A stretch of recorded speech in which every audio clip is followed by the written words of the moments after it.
Why does the sea seduce us so? Is it because we are made of water, come from it, or just like playing in it? Listening to the world's legendary watermen, those pioneers who over time developed an intimate understanding of water, of the ocean, we see a still point. Looking at the ocean through the eyes of the first big wave riders, water has its own wisdom. Can we be still enough to understand it?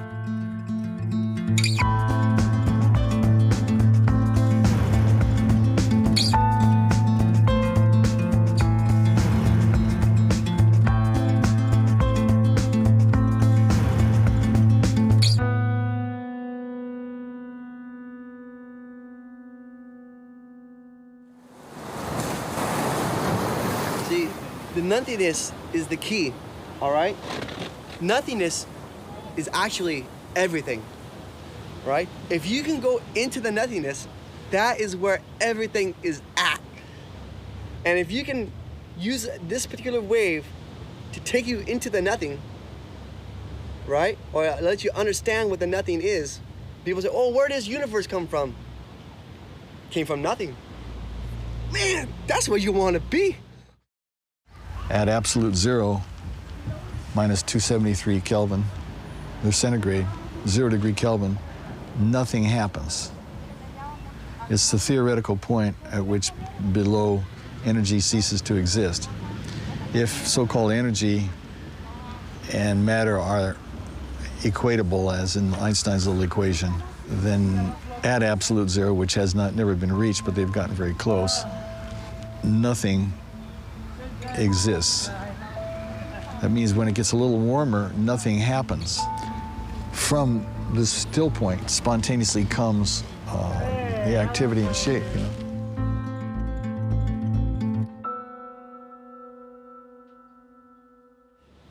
See, there's the thing about this particular wave that I like, right? You can go on this wave and enter into this wavelength, right? And all space and time stops because you become the moment. If you become in the moment and live within that moment, right? Guess what? You are in the nothing because nothing else matters. And the closer to nothing else matters, the closer you are to the nothing. And the nothing is where we want to be.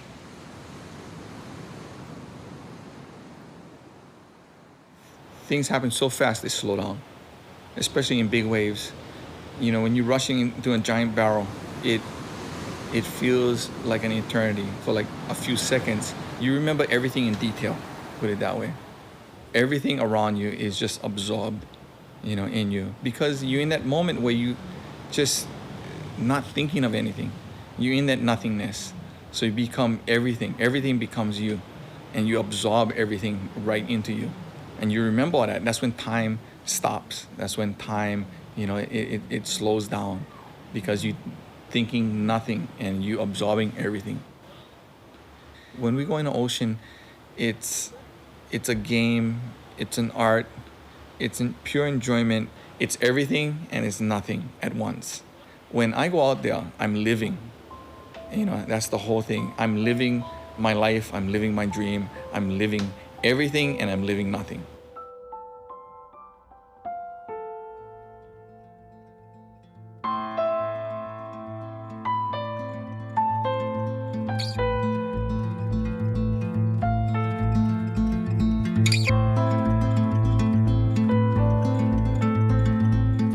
When you are in tune with it, when you're working with the ocean, it works with you, and when you're working against the ocean, man, it clobbers you. You know, I'm so attuned to it that I know when the surf, I can feel the surf. Okay, it's up or down. I can just look outside like the Indians, and almost tell you what it's going to do. It seems like nowadays people riding waves, it's a whole different thing than when we were riding waves a long time ago. There was only a batch of us and we were tuned in. I hate to get off on this, but the media nowadays, everything is just, it's surface, it's not deep. people think, oh, you go out there and put on a costume and you ride a wave. And it's not that. It's beyond that. And it's not exhibiting and it's not performing for anybody. It's just being in tune with the rhythm of the ocean. Being in tune and balanced. That's the key.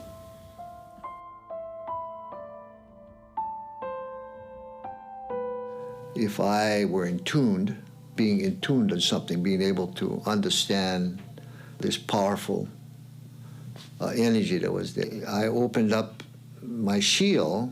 There were two parts to it. One was the emotional shield, where one opens up to let this energy in. But it was a very dangerous shield, and you had to be very careful, because if you didn't understand it, then you were opening up yourself. If you didn't have the capability, and you opened up the shield, the mana would come into you. But if you were now wanting to harness this energy, and if you didn't have the background, then you could find yourself into a lot of trouble. And you could then get into the realm of fear. And this was not, from my learning, was that I did not want to ever encounter fear. Encounter respect, yes, but not fear. To be able to move to and walk that ridge, it's like the ridge line. I used to call it the ridge line, where you go and you decide today that I'm going to go to the next step, and the next step, and the next step. Well, fear, if you allowed yourself to become fearful, you could never do that. Or if you did it, you had a problem.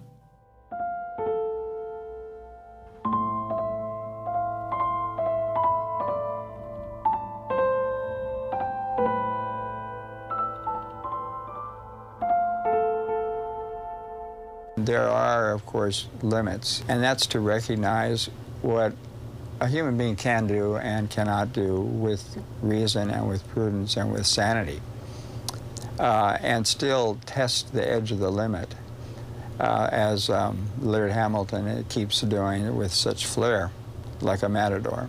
I mean, the cape goes up and the bull goes by and misses him over and over and over. And we did the same thing in the 60s or the 50s even. We rode 30-foot waves for the first time. And we probably came within seconds of dying a dozen times.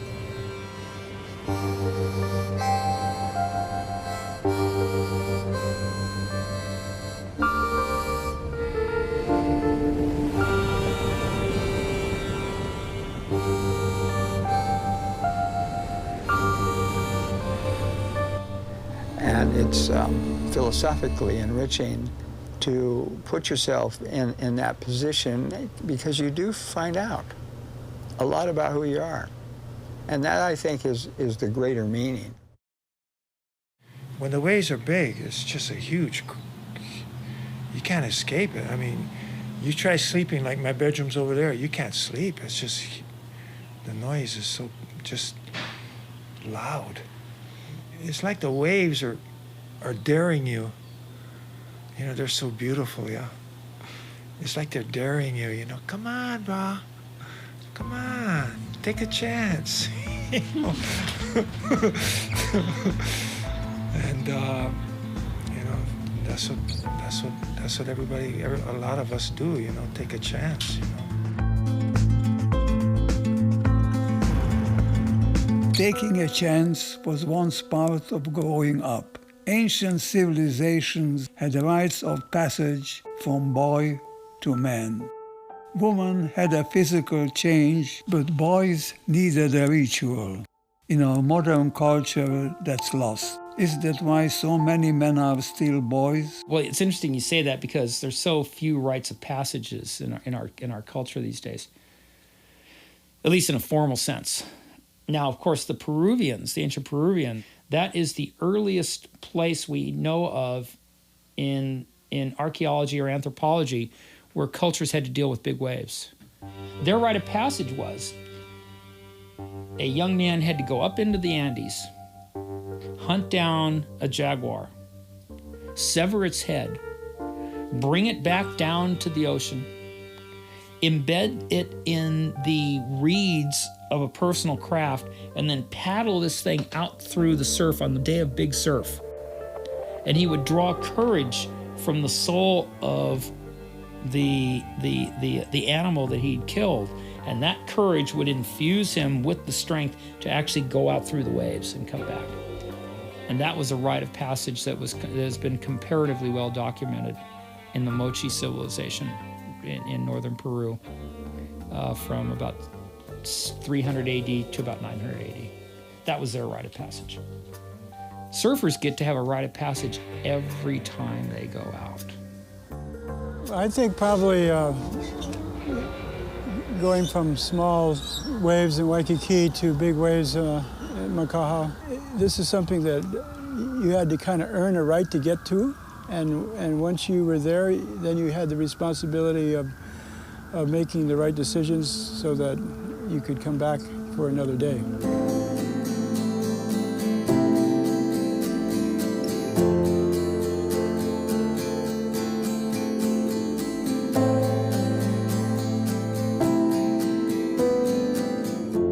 You don't see anybody that comes out of the water that's not smiling. But you ever watch somebody who jog?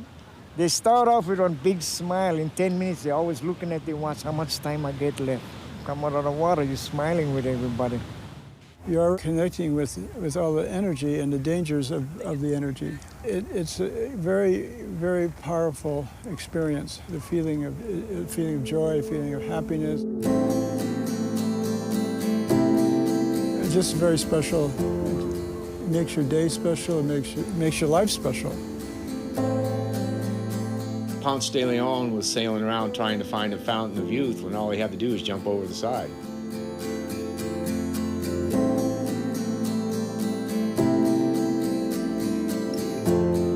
You know, I'm almost 85 years old, and this hurts, and that hurts, and this is a kvetch, and that's a kvetch.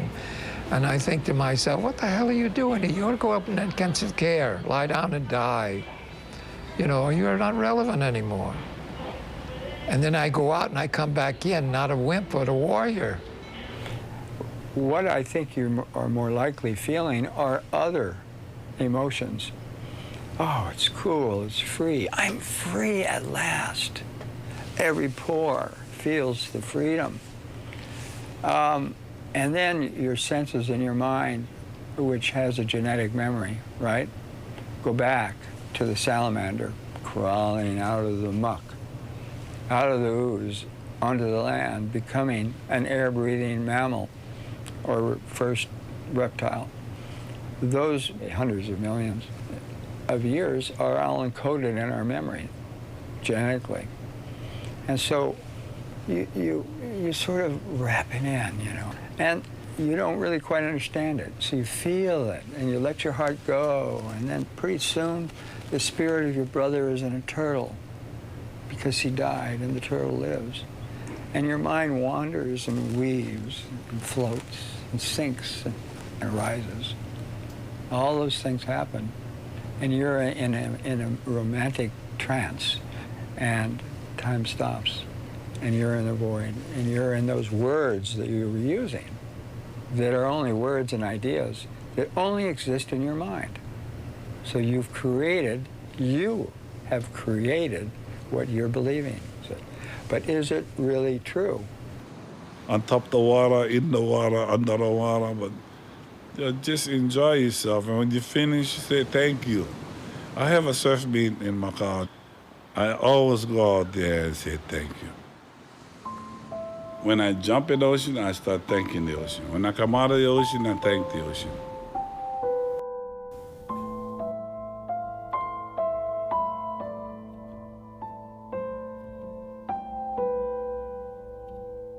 Yeah, so it's like you're in another dimension. It is like another dimension. That's a perfect word for it.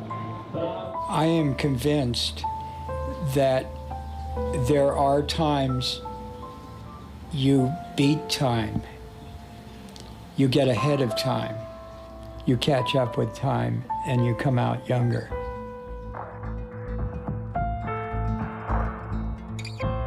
Meditation gets you to a place of stillness, at the still point of the turning world where past and future are gathered. When you're inside the tube and you get further and further back inside of it, and you get further and closer to the ultimate moment of surfing per se, what happens is that as you get further back in the tube, the mouth of the tube is getting further away from you. So as you're going as fast as you can forward, the illusion is that you're going backward. Just before the first light of dawn, all things stop. Everything ceases to move, except for maybe man-made objects. But all natural things stop just for a second before the first light of dawn arrives. At least here in Hawaii it does. It doesn't matter where you are. If you're paying attention, the wind will stop. It could be blowing 50 miles an hour. It will stop. Everything will stop. All the sounds, the rustling that you hear, everything will just instantly stop. And then you'll feel the return of it, and it comes right back. I guess you could say time stops.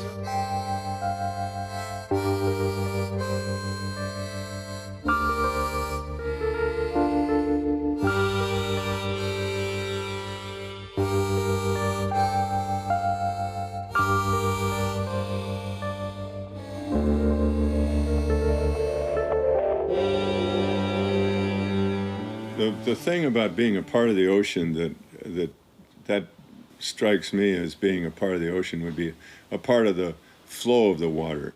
I'd like to say one thing that's causing most of the trouble at two beaches, Waimea and Sunset Beach, and that's the current. Utilize the current to help you. Don't make it fight against and cause you trouble. Now let's take Waimea Bay, for instance. The rider receives a very heavy axe or loses his board out at the point, and another set breaks outside of him, and the first thing he becomes very frightened and heads for the calm water in the center of the bay, thinking he's safe. Isn't that the mistake that most of them make, Peter? And one has to realize that both Waimea and Sunset Beach, the safest place to be is in the white water. In other words, stay in the white water, and it'll wash you in like a shot. Stay right next to the point, and in you go. But if you swim to the center of the bay, out you go, because everything that comes in bounces and goes right out in a gigantic riptide, right out in the center of the bay, like that. And you end up in deep trouble. I think that is a cardinal rule of surfing. For God's sake, stay in the white water. My father taught me that, to always flow in harmony, learn to flow in harmony with the sea, by understanding its nature and its power, and trying to blend in harmony with it so that you never fight against it.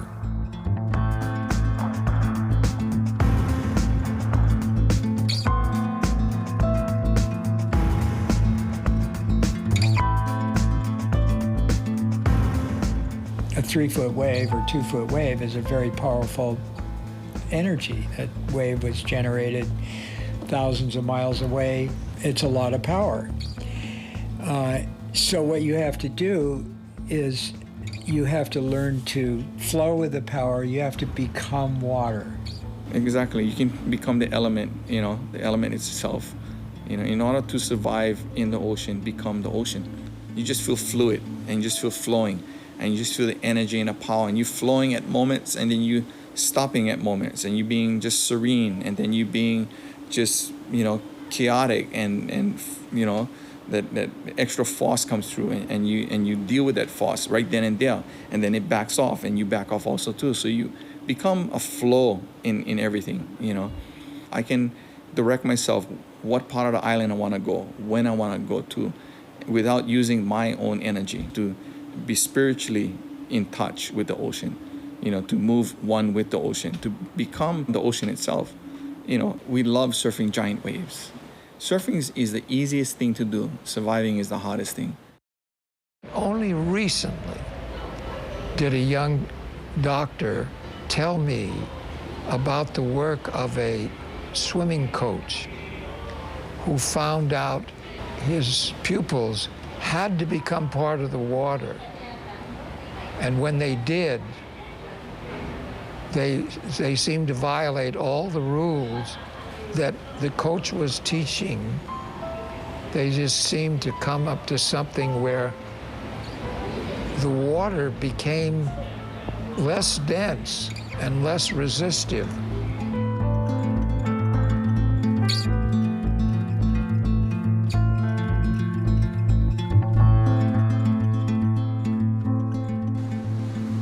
Polynesian wayfarers were able to voyage across distances without GPS, without compasses, navigating only with your internal sense of consciousness. Just imagine how, with no sextant, no direction compass, by reading the water, reading the water as it hit the canoe, I mean, this exists. We had, and we can develop disabilities. So it's all in our power, So, the problem that there's so much disturbance, there's so much distractions. It was a blind man who navigated, and he could just feel it in his na'au. All things come from the na'au. You could look at it as the way martial arts, Asian martial arts are done. Your chi is here. We can feel the rhythm, of the earth, whether it be land or water. But more importantly, we can feel the rhythm of the ocean breathing. Is the ocean alive? If we believed it, we might be more respectful of it. An Austrian named Victor Schauberger in the 1930s tried to demonstrate that water, in order to be alive and energized, needed to move in spirals in a vortex.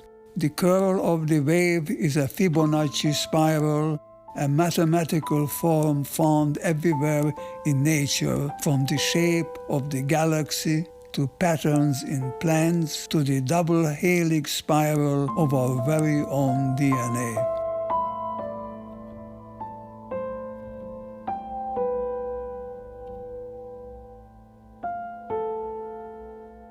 Do you feel that there's a life force in the ocean, or that the ocean is alive? Well, look, the ocean is a dynamic life force. That's what it is. I mean, there's no drop of water that's the same. The dynamic ocean changes every single day. Yeah, I believe in the ocean. I believe in the sky. I believe everything. Like I said, the spirit is in you, and what you wanna do. You wanna work with the spirit, or you have to put yourself there. The Hawaiians always believe everything is an entity. The ocean is living and breathing. The land is living and breathing. You ask permission, before you go into the forest, what you partake. It's always been that respect and that understanding. I would say that the ocean represents as close to absolute mystery as we're going to get on this planet.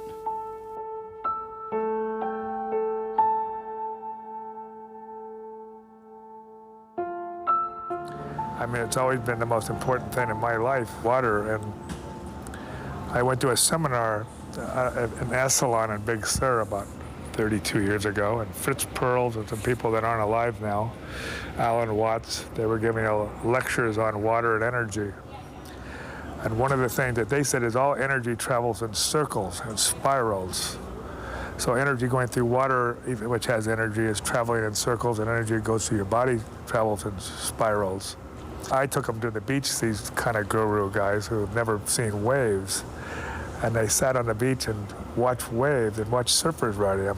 What captivated them was that water itself had energy, but the shape of the wave was going into a spiral. And then we all know that people that do surf, you get some sort of electrical charge when you get inside the tube. If something happens to you, something transforms you. Well, what I believe after hearing these lectures and putting the things together, that if energy is traveling in circles in water, in that water that we're looking at in a wave, and then a wave is all that energy going over you into a spiral, that you get into an area where you're getting an electrical jolt of that wave going over you into a spiral. You're encapsulated with all that energy. And I think that's more than just being inside of a shape of water coming out and going, wow, that was fun. You come out kind of transformed.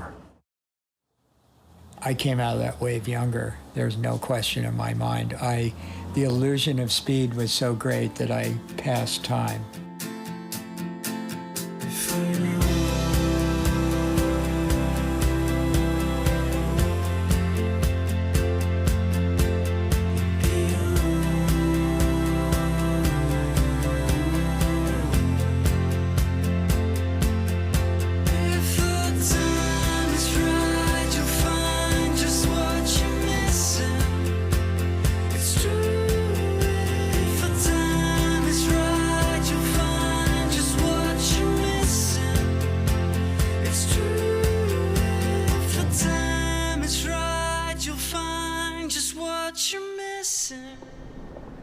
It's a chance to connect to a natural force that has qualities of infinity and rejuvenation, and waves are just energy, a form of transferring energy, and ocean waves happen to be a form of wave that we can see.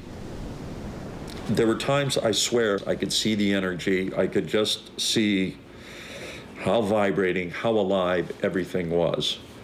It's something that I've never forgotten, and I sort of have to remind myself every now and then that this whole world, this whole universe, this rock-hard table is indeed filled with energy and movement and waves, perhaps, but it's wonderful how alive and energy-filled our whole universe is. And so I like hopping in the water and being a part of what really feels dynamic and really feels energetic to me. Oh, the life force of the ocean.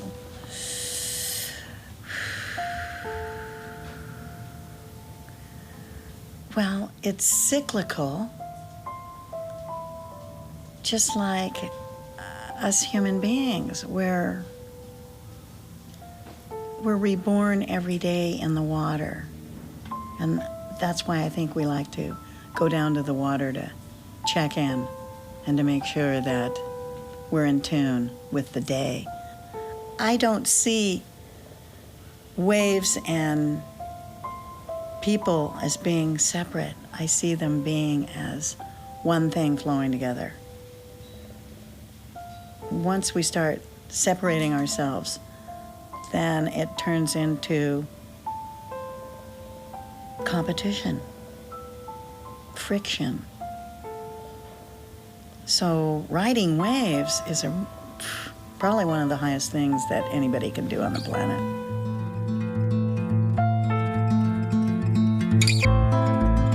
It's one of the few places that we can actually have an intimate connection to the universal diagram that we call a wave action.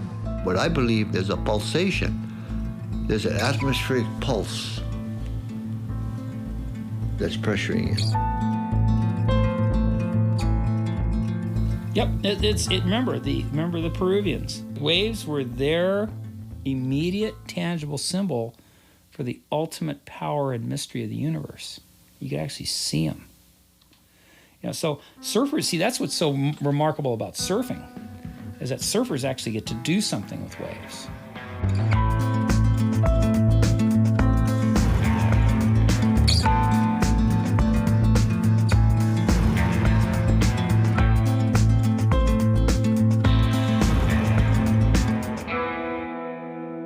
Something out there that enters into your soul when you're riding that, when you're out there playing on that. And if you want to call it mana, if you want to call it life force, there's something that goes into you. When anything is in movement, there's a power behind it. And when that water is moving and it touches you, it's not only touching his body, but it's touching the inner you, and it affects that.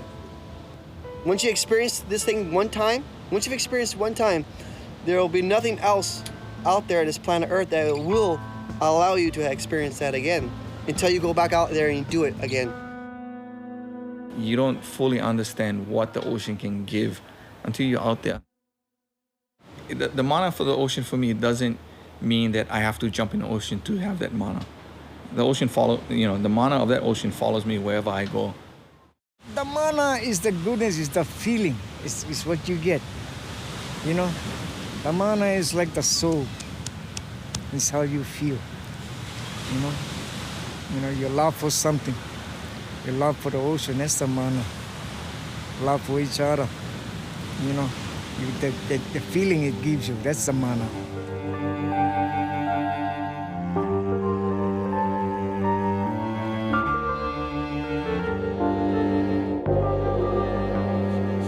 It's the life essence of any certain thing, you know. Yeah.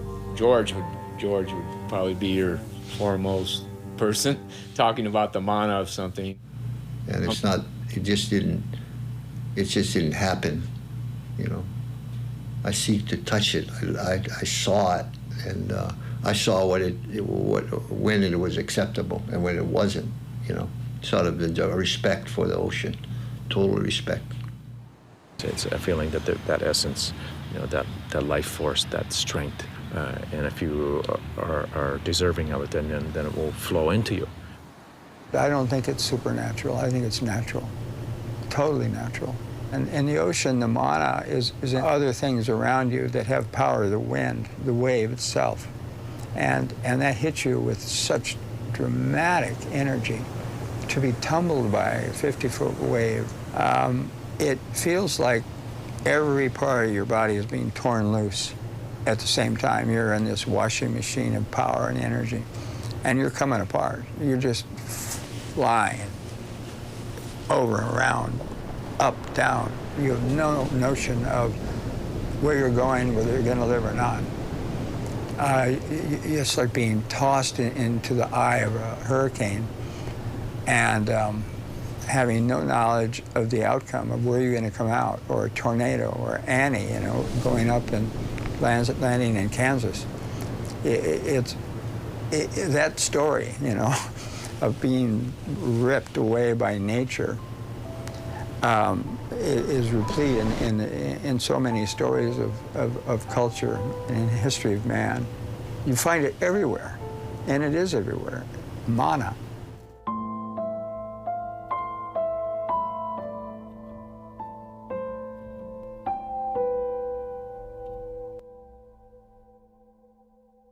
There's music in it, you see, and when one becomes part of the wave, you're dancing, and you play whatever tune you want to play.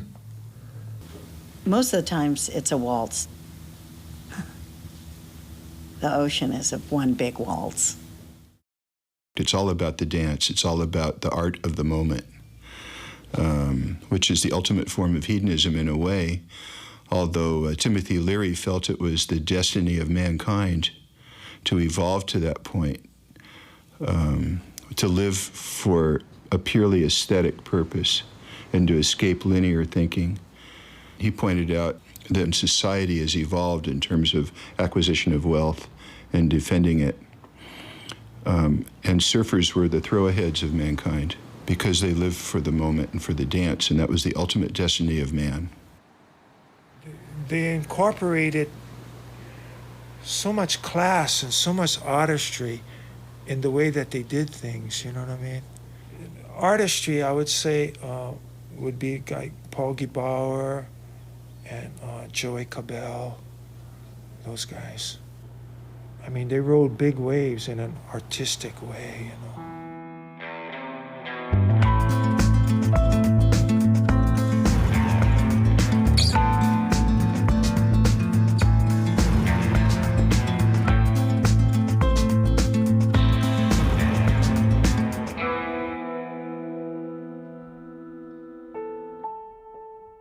My mother taught ballet, and she always used to say to me that ballet is much harder and much more athletic than playing football. I'd come home to her and say, but I have been dancing.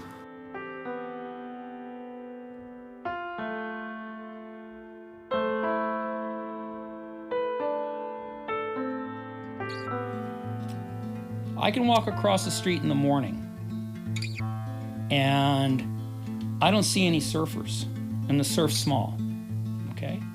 2 days later, I'll walk across the street and there's a bunch of surfers up and down the beach in their cars, and they're looking at it and stuff, and the surf's still small.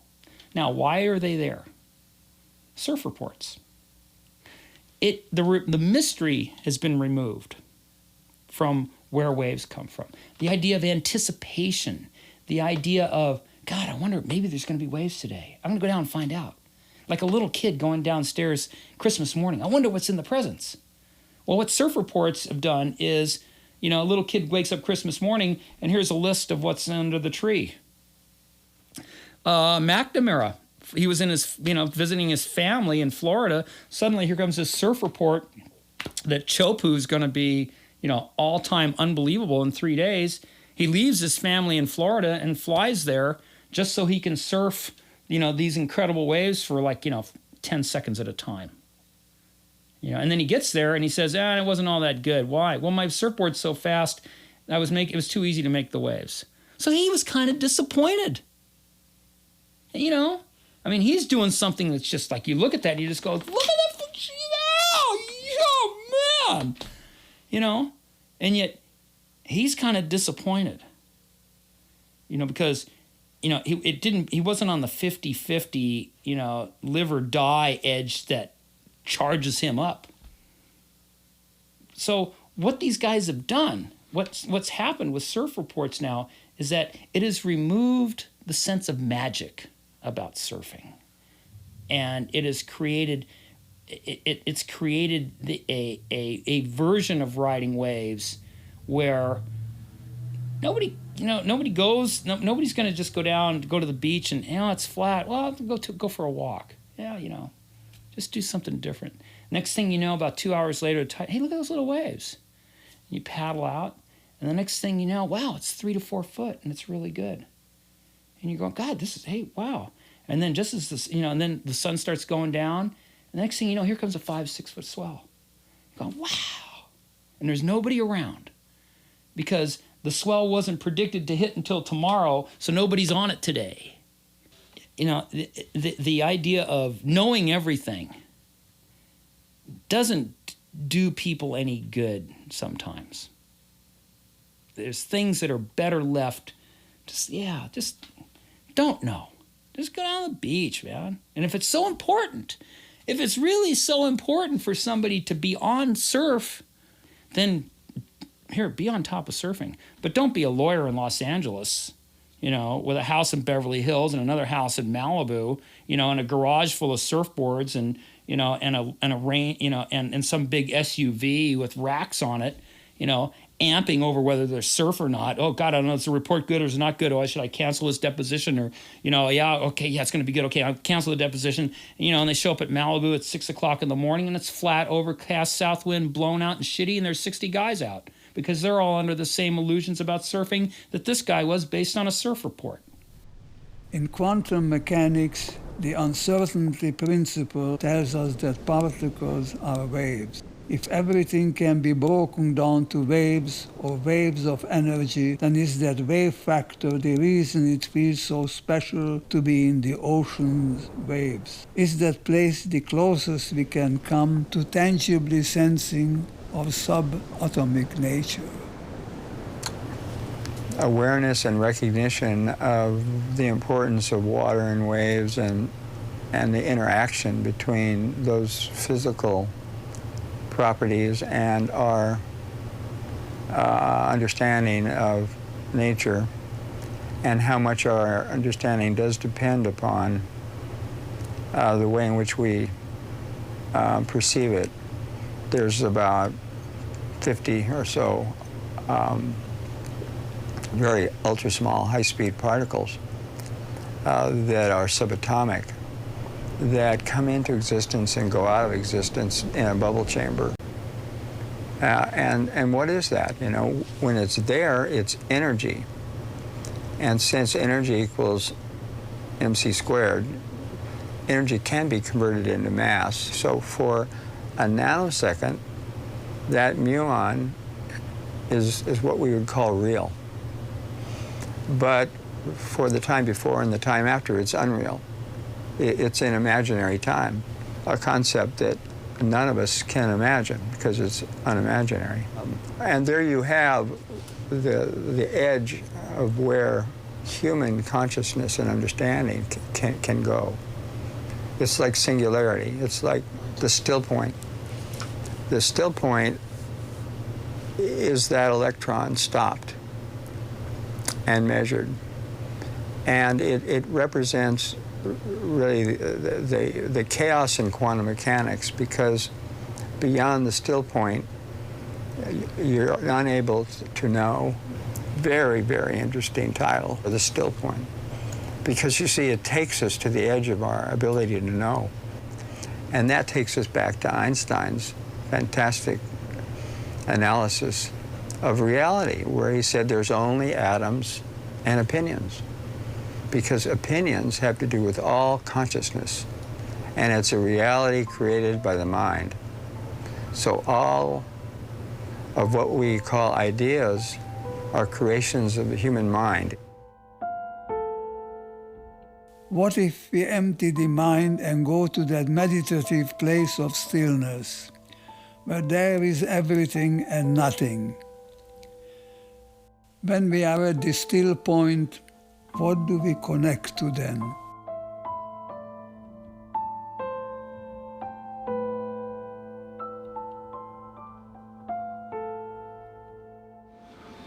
Everything is connected. It's all connected. Us, the ocean, the space, the weather, it's all interconnected. It's the life force in the ocean that connects, that I'm connected to. And that ocean is connected beyond.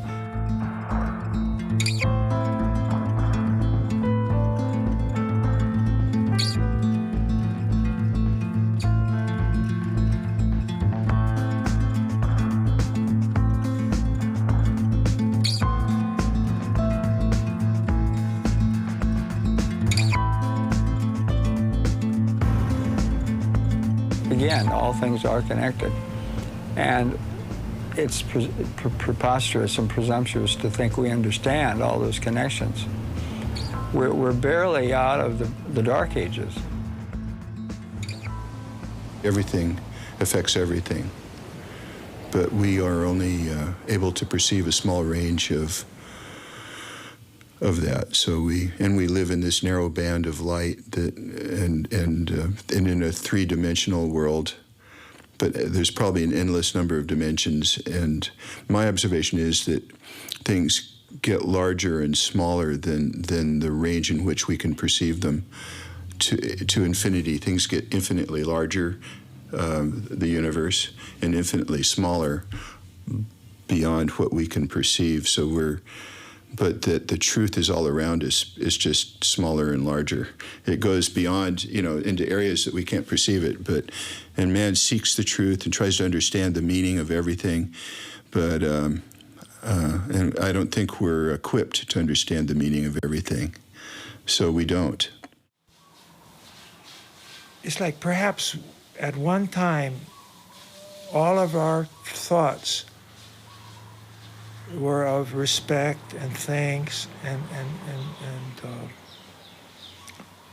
and gratitude. But now, it's like the ocean is getting in the way. If we could just, like you say, be respectful and,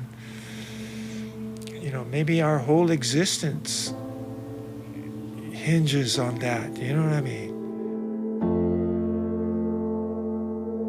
There are many reasons to be part of the ocean tribe, feeling the water, just recreating, recreating, having fun, connecting to a life force, a higher power. Whatever the reasons, let's never forget what George Downing said, total respect for the ocean. There may now seem to be more questions than answers, but we eventually realize that to answer those questions, we can only use our imaginations to form our own thoughts and find our own freedom.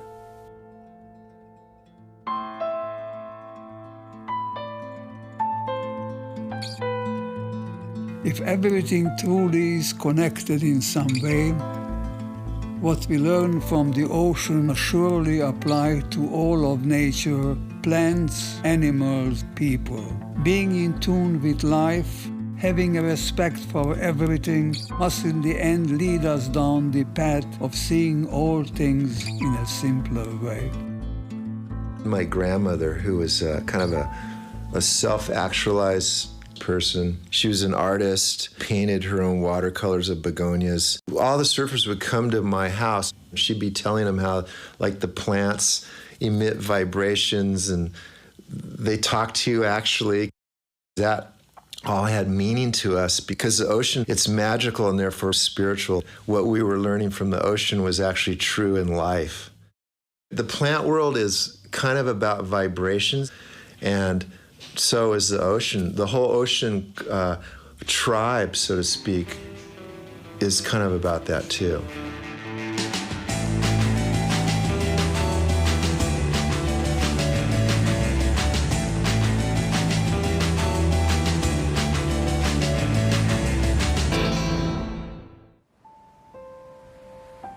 The ocean, I think for many people, has become that home away from home.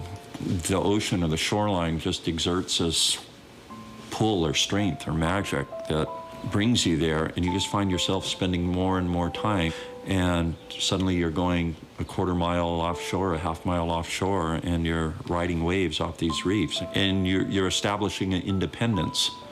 It is only within the past week that the thought suddenly occurred to me, I wonder if when I go into the ocean, if I'm not hiding from things. I wonder if, it's like, it's just,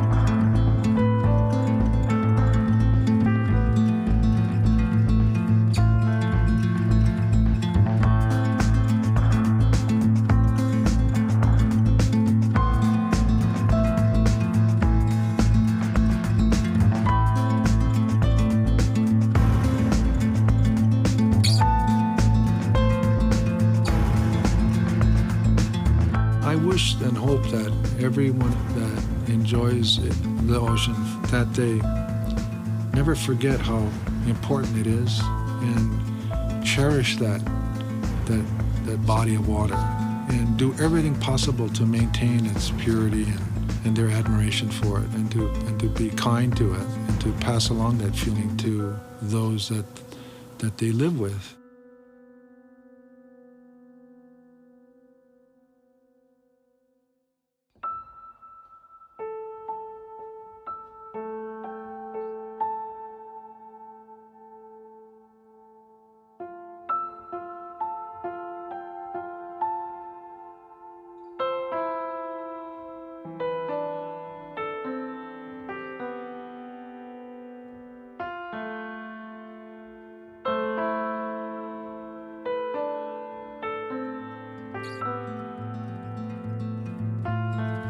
This is important because what this says to someone is that you disturb an area, and that area is going to disturb you.